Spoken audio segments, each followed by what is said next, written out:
Hi friends, welcome to Nipunagaraj the voice of truth. మీరు channel ఇంకా subscribe చేసుకోకుంటే వెంటనే subscribe చేయండి ఫర్ ఇన్స్టెంట్ అప్డేట్స్. ఇక ఈరోజు మన టాపిక్ పాకిస్తాన్ భవిష్యవాణి చెప్తామని అంటున్నారు అంతర్జాతీయ ట్రేడ్ పండితులు. మనకు తెలుసు కదా, మనలో చాలామందికి ఇంకా ఎన్నాళ్ళు ఈ ఫాకీగాళ్ళ ఫెంట అనే ఒక వేదన ఉంది. సరే, ఇప్పుడు ఇండియా ఫాకీగాళ్ళ పీచ మనచడానికి రంగం సిద్ధం చేస్తుంది. కానీ దీని రిజల్ట్ ఏమై ఉంటుంది అనే ఆసక్తి ప్రతి భారతీయుడిలోనూ, ఆ మాటకొస్తే ప్రపంచ దేశాల్లోనూ ఉంది. ఇక మ్యాటర్లోకి లోతుగా వెళ్తే, ఇంతమందిని ఇబ్బంది పెడుతున్న ఈ పాకిస్తాన్కి అస్తిత్వం అంటూ ఏమీ లేదని చరిత్ర తెలిసిన ఎవరైనా ఇట్టే చెప్పేస్తారు. ఎగ్జాంపుల్కి ఆఫ్ఘనిస్తాన్ని తీసుకుంటే వాళ్లకు వందల సంవత్సరాల నాగరికత, దాంతోపాటు సొంత ట్రెడిషన్, సొంత సివిలైజేషన్ ఉంది. అలాగే బెలూచిస్తాన్ ప్రాంతానికి కూడా ఆఫ్ఘనిస్తాన్ కంటే పాత చరిత్ర ఉంది, సివిలైజేషన్ ఉంది, ప్రత్యేక భాష కూడా ఉంది. ఇక భారత్ విషయానికి వస్తే మహోన్నత ఇతిహాసాల, వేల సంవత్సరాల చరిత్రతో పాటు వైవిధ్యమైన భాషల సమ్మేళనం, వైవిధ్యమైన నాగరికతల డీప్ రూట్స్ ఉన్నాయి. నిజానికి ఏ దేశమైనా ఏర్పడడానికి వాటి ప్రాచీన అస్తిత్వాలే కారణం.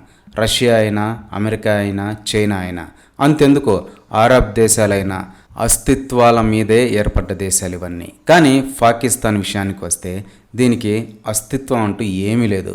ఒక ఆర్టిఫిషియల్ ఎంటిటీ, బ్రిటిష్ వాళ్ళ వల్ల పుట్టిన ఒక సూడో బఫర్ స్టేట్ అంతే.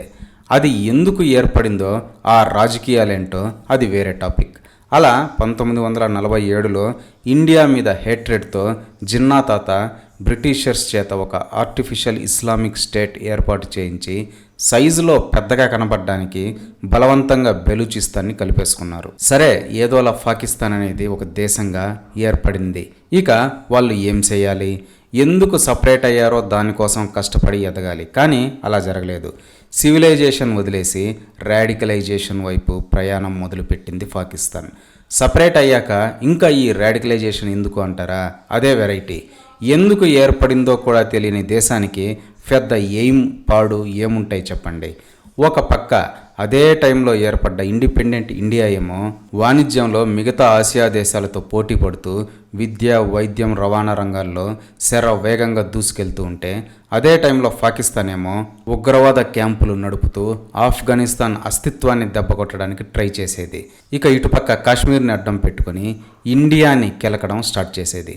అలా వచ్చిన యుద్ధాలే 1965 కానీ 71 యుద్ధాలు కానీ. నిజానికి పాకిస్తాన్తో ఇండియాకి యుద్ధం చేయాల్సిన అవసరం లేదు. దాని దగ్గర ఏమైనా ఉంటే కదా దానికోసం యుద్ధం చేయాల్సింది. ఇండియా చేసిన 3 మేజర్ యుద్ధాలు కూడా పాకిస్తాన్ మన పైకి పిచ్చుకొక్కలా ప్రవర్తిస్తూ ఉంటే తప్పక చేసినవే. ఈ ముక్క ఇండియాలో ఉండే ప్రతి ఇంటెలెక్చువల్ కుత్తేగాళ్ళు ఎప్పుడు అర్థం చేసుకుంటారో మరి. ఇక అది అటుంచితే అన్ని దేశాలు ట్రేడ్తో ఏదో ఒక వ్యాపారం చేసుకుంటూ ఉంటే పాకిస్తాన్ మాత్రం టెర్రరిజంని వ్యాపారం చేసుకుంది. దానికోసం పాకిస్తాన్ సైన్యమే స్వయంగా టెర్రర్ క్యాంప్స్ని రన్ చేసి బిజినెస్ చేయడం స్టార్ట్ చేసింది. ఇలాంటి టైంలోనే, అంటే 1980లో వీళ్ళ టెర్రరిజం బిజినెస్కి బూమ్ వచ్చిందనమాట. ఎలాగంటే 80sలో యుఎస్ఏ ఇంకా యుఎస్ఎస్ఆర్ ఏ రేంజ్లో టగ్ ఆఫ్ వార్స్ చేసుకున్నాయో మనకు తెలుసు. ఆ టైంలో రష్యా పైకి గొరిల్లా వార్ఫేర్స్ని పంపి దొంగ దెబ్బ తీయడానికి ఎవరున్నారా అని చూస్తున్న అమెరికాకి ఈ ఫకీర్ పాకిస్తాన్ కనిపించింది. ఇక అమెరికా టెర్రర్ గ్యాంగ్స్ కోసం భారీగా పాకిస్తాన్ ఆర్మీకి ఫండింగ్ చేసింది. అలా పుట్టుకొచ్చినవే ఈ జైషే మొహమ్మద్ అని, హిజ్బుల్ ముజాహిద్దీన్ అని, లష్కరే తోయిబా అని. ఇలాంటి పాకిస్తాన్ ఉగ్రవాద సంస్థలన్నీ అప్పుడు పుట్టుకొచ్చినవే. అంటే వాటి పుట్టుక వెనక అమెరికా హస్తం ఉందన్నమాట. ఇక తర్వాత యుఎస్ఏ, రష్యాల మధ్య విభేదాలు చల్లారడం, ఎవరి పని వాళ్ళు చూసుకోవడం జరిగిపోయాయి. కానీ పాకిస్తాన్ మాత్రం లాభాలు తెచ్చిపెట్టిన టెర్రర్ బిజినెస్కి బాగా మరిగింది. ఆ సంస్థలను ఇంకా ఇంకా పెంచి పోషించి వివిధ దేశాలకు టెర్రరిజంని ఎక్స్పోర్ట్ చేయడం స్టార్ట్ చేసింది పాకిస్తాన్. ఇక 90sలో ఇండియా వేగంగా ఎదగడం అమెరికాకి నచ్చేది కాదు. ఎందుకంటే దానిది కుక్క బుద్ధి కాబట్టి. అందుకే మళ్ళీ పాకిస్తాన్ ఆర్మీకి సీక్రెట్ ఫండింగ్ చేసి ఈసారి భారతదేశంలో ఉగ్రవాదంతో అన్స్టెబిలిటీ తీసుకురావడానికి శ్రీకారం చుట్టింది. అసలే ఇండియా అంటే ఏడ్చి సచ్చే పాకిస్తాన్కి డబ్బులిచ్చి మరీ ఇండియా పైకి దాడులు చేయమని ఎవడన్నా పంపిస్తే ఊరుకుంటుందా? అప్పట్లో ముంబైలో జరిగిన వరుస బాంబు బ్లాస్టులు కానీ, తర్వాత అనేక నార్త్ సిటీస్లో జరిగిన టెర్రర్ దాడులు కానీ, అంతెందుకు 2008లో ముంబై తాజ్ హోటల్లో ఫారినర్సే లక్ష్యంగా జరిగిన ఉగ్ర దాడులు కానీ అన్నీ కూడా అమెరికా ప్రోద్బలంతో జరిగినవే. అంటే ఇండియాతో పైకి ఫ్రెండ్షిప్ నటిస్తూ ఇండియాని అన్స్టేబుల్ చేయడానికి ఫాకీ టెర్రర్ గ్రూప్స్కి ఫండింగ్ చేసేది అమెరికా. ఇక ఫాకీగాళ్ళు లోకల్ పేద యూత్ని బ్రెయిన్ వాష్ చేసి మీరు చేసే అన్ని పనులు కూడా అల్లా కోసమే అని చెప్పి మీరు పోయాక మీ ఫ్యామిలీస్కి ఇన్ని కోట్లు ఇస్తాం అన్ని కోట్లు ఇస్తామని మభ్యపెట్టడం. నిజానికి ఆ దాడుల్లో వాళ్ళు పోయాక రొట్టె ముక్క కూడా ఇచ్చేవాళ్ళు కాదు ఆ టెర్రర్ అధినేతలు. అలా వాళ్ళ చేతికి తుపాకీ ఇచ్చి ఇండియాపైకి ఉసిగొల్పి పాకిస్తాన్ ఆర్మీ సాయంతో వాళ్ళను ఇండియాలోకి దొంగ దారుల్లో ఎంటర్ అయ్యేలా చేయడం, ఇదంతా కూడా Pakistan army plus ISI plus terror groups ఒక నెట్వర్క్గా ఏర్పడి చేసేవాళ్ళు. నిజానికి ఇండియాలో బాంబులు వేస్తే పాకిస్తాన్కి ఏమీ రాదు, కానీ అమెరికాకి లాభం. ఈ ఫిచ్ కుక్క పాకిస్తాన్ ఏమో డబ్బుల కోసం మతోన్మాదంతో ఆడు డబ్బులు ఇవ్వగానే ఇండియా పైకి ఫాకీ ఫనులకు తెగబడేది. పిఓకే అదే పాక్ ఆక్రమిత కాశ్మీర్ ఎందుకంత సమస్యాత్మకం అయ్యిందంటే అక్కడ ఉన్న జనాభా మెజారిటీ ముస్లిమ్స్ అవడం వల్ల ఈజీగా మతపరంగా బ్రెయిన్ వాష్ చేయొచ్చు. పైగా ఈ ప్రాంతం సంక్లిష్టమైన పర్వత శ్రేణుల సమూహం కావడంతో ఆ ప్లేస్ని కంట్రోల్లో పెట్టుకుంటే అక్కడే టెర్రర్ క్యాంపులు ఏర్పాటు చేసి టెర్రరిస్టులను ట్రైన్ చేసి తయారు చేసి ఇండియాలోకి పంపడం ఈజీ. కానీ ఆ పని రాజస్థాన్ బార్డర్లో కానీ పంజాబ్ బార్డర్లో కానీ గుజరాత్ బార్డర్లో కానీ చేయడానికి వీలు పడదు. అందుకే ఆ కాశ్మీర్ ముక్క పైన అంత పంతానికి వెళ్తూ ఉంటుంది పాకిస్తాన్. అది గినక చేజారితే టెర్రర్ బిజినెస్ మొత్తం మటాష్ అవుతుందనేది దాని భయం. ఇక ఇప్పుడు కూడా పెహల్గాం ఘటన ద్వారా హిందూ ముస్లిం అల్లర్లు లేపి ఇండియాలో అశాంతిని రాజేయాలని చైనా మాస్టర్ ప్లాన్ వేసింది. ఈ ఫాకీగాళ్ళేమో యథావిధిగా దాన్ని అమలు చేయడానికి 4 టెర్రరిస్టులను ట్రైన్ చేసి ఉసిగొల్పి పంపింది. కాకపోతే ప్లాన్ అట్రఫ్లాప్ అయింది. భారత ప్రభుత్వం హుందాగా ఆ ఇన్సిడెంట్ని హ్యాండిల్ చేయడం, భారతీయులు కూడా ఇది వరకట్ల విద్వేషాలకు వెళ్లకుండా సమన్వయం పాటించడంతో చైనా పాచిక పారలేదు. కానీ పాకిస్తాన్ పతనానికి మాత్రం గట్టిగా బీజమైతే పడింది. కిరాయికి టెర్రరిజంని అమ్ముకుంటూ ఇండియాని ఇంకెన్నాళ్ళు ఇబ్బంది పెడతారు, ఈసారి ఒకటే యుద్ధం చేస్తాం, అదే ఆఖరి యుద్ధం అయ్యేలా చూస్తాం అని శపథం చేసింది మోడీ నేతృత్వంలోని భారత ప్రభుత్వం. పాకిస్తాన్ పైకి యాక్షన్ తీసుకునే ముందు అంతర్జాతీయంగా చాలా కట్టుదిట్టమైన జాగ్రత్తలు తీసుకుంది మోడీ సర్కార్.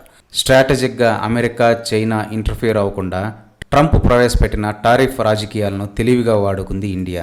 ఇక నెక్స్ట్ పవర్ హౌస్ అయిన రష్యా మనకు పురాణా దోస్త్ కాబట్టి దానికి ముందే విషయం చెప్పి ప్రిపేర్ చేసింది. ఇక యుద్ధ సాంకేతికత కోసం ఫ్రాన్స్ అండ్ ఇజ్రాయెల్తో భారీ డీల్స్ ఫినిష్ చేసింది మన డిఫెన్స్ శాఖ. ఈసారి పాకిస్తాన్తో జస్ట్ మిజైల్ యుద్ధం మాత్రమే కాదు, అష్టదిగ్బంధనం చేయడానికి రెడీ అవుతుంది భారత్. చెప్పాలంటే ఇది చాణక్య యుద్ధనీతి. సింపుల్గా చెప్పాలంటే శత్రువును కొట్టే ముందు వాడు అలసిపోయేలా చేయాలి. అంటే ఆర్థికంగా వీక్ అవ్వాలి, అండదండల పరంగా ఏకాకి అవ్వాలి. అలా ఆర్థికంగా దెబ్బ కొట్టడానికే మోడీ ఇండస్ ట్రీటీని అర్ధాంతరంగా రద్దు చేసింది. పాకిస్తాన్తో గుండు సూది వ్యాపారం కూడా చేయడానికి వీల్లేదు అని ఆంక్షలు పెట్టింది. దీంతో ఇండస్ నదుల నీళ్లు పాకిస్తాన్కి ఎప్పుడు వస్తాయో, ఎందుకు వస్తాయో, అసలు వస్తాయో రావో అనే అయోమయంతో పాకిస్తాన్లోని పంజాబ్ సింధ్ ప్రాంతాలు అతలాకుతలమయ్యి వాళ్లకు జీవనాధారమైన వ్యవసాయం భ్రష్టు పట్టిపోతుంది. ఆ ఎఫెక్ట్ డైరెక్ట్గా పాకిస్తాన్ ఎకానమీ పైన పడుతుంది. ఇక ట్రేడ్ మూసేయడం ద్వారా పాకిస్తాన్ రోజువారీ కార్యకలాపాలు నిలిచిపోయి నిత్యావసర వస్తువుల రేట్లు ఆకాశానికి ఎగబడతాయి. దీంతో సొంత ప్రజల నుంచే పాకిస్తాన్ గవర్నమెంట్ చిత్కారాలు ఎదుర్కొంటుంది. ఇలాంటి టైంలో యుద్ధానికి వెల్కమ్ చేయడం వల్ల ఆల్రెడీ ఆర్థికంగా చితికిపోయి ఉన్న పాకిస్తాన్ ఫారిన్ ఎక్స్చేంజ్ కోసం దాచుకున్న తన దగ్గరున్న ఆ కొన్ని యుఎస్ డాలర్స్ను కూడా ఖర్చు పెట్టేసుకుంటుంది, దివాలా తీస్తుంది. ఇలాంటి తీవ్ర సంక్షోభంలో ఉన్న దేశానికి లోన్ ఇవ్వడానికి ప్రపంచ బ్యాంకు కూడా ముందుకు రాదు. ఎందుకంటే అది రికవరీ అవ్వదు అని తెలుసు కాబట్టి. పైపెచ్చు అయ్యో పాపం అని ఎంత ఇచ్చినా కూడా దాన్ని యుద్ధానికి తప్ప ఇంకొక దానికి యూజ్ చేయదు అని ఇండియా ఎక్స్పోజ్ చేసేసింది కాబట్టి. ఇంత సంక్షోభం వచ్చాక ఎప్పటినుంచో వేర్పాటువాదం పోరాటాలు చేస్తున్న బెలూచిస్తాన్ ఇదే అదునుగా స్వతంత్రాన్ని ప్రకటించుకుంటుంది. ఇప్పటికే ఆల్రెడీ ఫాకీ ఆర్మీని వాళ్ళ ప్రాంతం నుంచి తరిమి కొట్టేస్తున్నారు వాళ్ళు. ఇక ఒక శుభముహూర్తం కోసం వెయిట్ చేస్తుంది అంతే.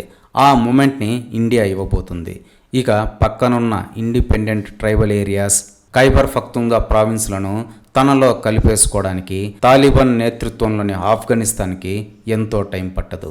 ఇక కాశ్మీర్లో లైన్ ఆఫ్ కంట్రోల్ కంచెని క్లీన్ చేసి కంప్లీట్ కాశ్మీర్ని కంట్రోల్లోకి తెచ్చుకొని దశాబ్దాల టెర్రరిజం అనే ఒక తలనొప్పికి ఫుల్ స్టాప్ పెట్టబోతుంది భారత్. ఇక మిగిలిన సింధ్, పంజాబ్ ప్రాంతాలు వాళ్ళకే పడదు కాబట్టి చెరో చిన్న లిబరల్ ప్రాంతాలు అవుతాయి.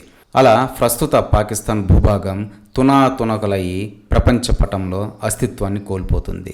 అంటే ఎటువంటి అస్తిత్వం లేకుండా ఏర్పడ్డ ఒక ఆర్టిఫిషియల్ ఎంటిటీ అస్తిత్వం లేకుండా పోతుందన్నమాట. టెర్రరిజంతో వ్యాపారం చేసిన ఫాకీకి ఇదే నేచర్ ఇవ్వబోతున్న గిఫ్ట్. ఇది జరగడానికి ఎంతో టైం పట్టదు, కేవలం కొన్ని నెలలు అంతే. ఆసియా ఖండం ఒక కొత్త మార్పును చూడబోతుంది. ఈ చర్యతో సూపర్సోనిక్ ఇండియా అంటే ఏంటో చైనా గాడికి కూడా తెలిసి వస్తుంది. మున్ముందు G8 దేశాలు కూడా ఎదురొచ్చి భారత్కి సభ్యత్వం ఇస్తాయి. ఇప్పటికైనా ఇండియాలో ఉండే ఇంటెలెక్చువల్ పిత్రేగాళ్ళు విజ్ఞాన ప్రదర్శనలు ఆపి దేశానికి అండగా ఉంటే ప్రోగ్రెషన్లో భాగమవుతారు, లేదంటే గాండ్రించి ఉమ్మేయించుకొని ఉనికి లేకుండా పోతారు అని ట్రేడ్ పండితులు హితవు పలుకుతున్నారు. ఇదే ఫ్రెండ్స్ ఈరోజు టాపిక్. ఇలాంటి లేటెస్ట్ అండ్ ఇంట్రెస్టింగ్ టాపిక్స్ కోసం ప్లీజ్ సబ్స్క్రైబ్ టు నిప్పు Nagaraj, the voice of truth, and please like, share and comment this video with your valuable opinions. See you again.